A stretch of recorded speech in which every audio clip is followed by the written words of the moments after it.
Sexta-feira Santa, né? Ou Sexta-feira da Paixão, como alguns dizem.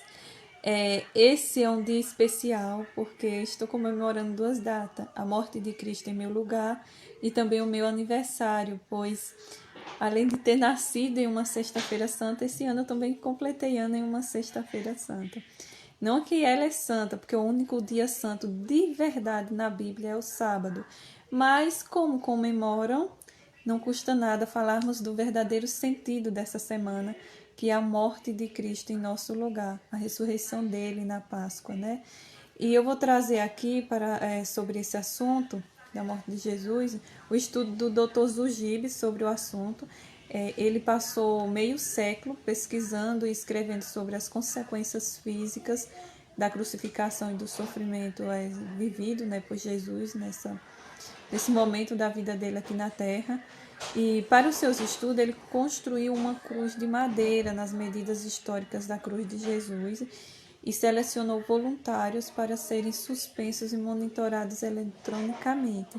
Com seus olhos e sentidos treinados, ele pôde descrever com precisão como foi a ressurreição, ou como foi a crucificação e os sofrimentos de Jesus. Segundo esse médico legista, os sofrimentos de Jesus começaram no Jardim das Oliveiras, onde sua angústia foi tanta que seu suor se transformou em gotas de sangue. E durante as torturantes 18 horas do Calvário, ele sofreu flagelos, foi coroado de espinhos, apanhou muito de chicote, né? Ou seja, zombaram dele e finalmente ele foi crucificado. Os estudos do Dr. Zugib revelam como esses sofrimentos afetaram fisicamente o corpo de Jesus, e seus artigos e livros publicados em revista especializada são uma fonte valiosa de informação para entendermos melhor a crucificação e suas consequências, que eu trago no meu livro, né? E é interessante pensar que alguém assim dedicou tanto tempo e esforço para estudar a morte de Jesus, mas graças aos estudos do Dr. Zugib podemos ter uma compreensão mais precisa e abrangente desse evento tão importante na história da humanidade. Espero que vocês tenham gostado desse breve resumo sobre os estudos do Dr. Zugib, né, sobre a morte de Jesus.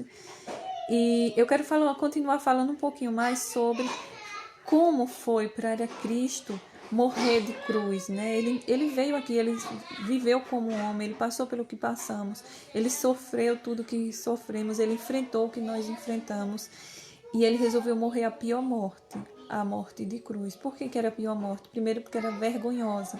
As pessoas, a gente vê nos filmes que tapava, né? Aqui, ou seja, no órgão sexual, mas não era dessa forma, era crucificado nu, sem falar que a morte de... Ninguém morre com pregos nas mãos e nos pés, não morre, entendeu?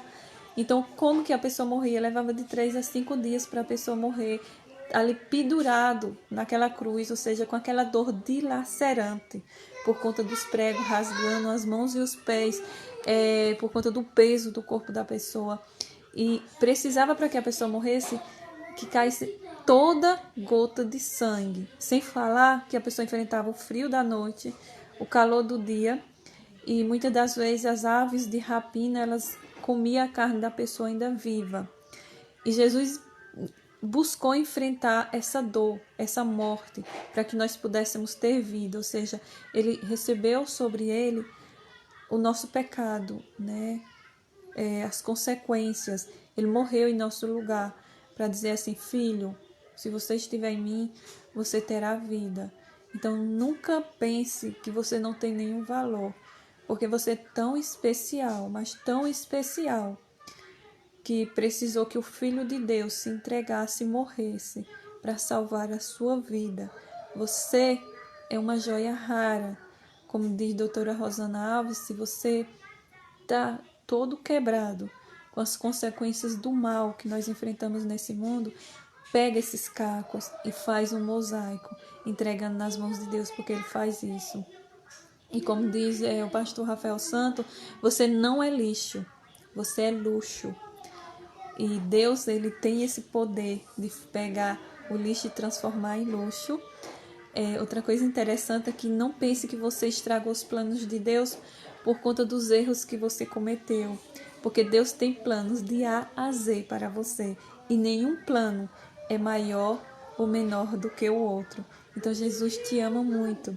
Não esquece disso. Ele morreu para te salvar. E dê essa oportunidade a Ele de mostrar esse amor por você.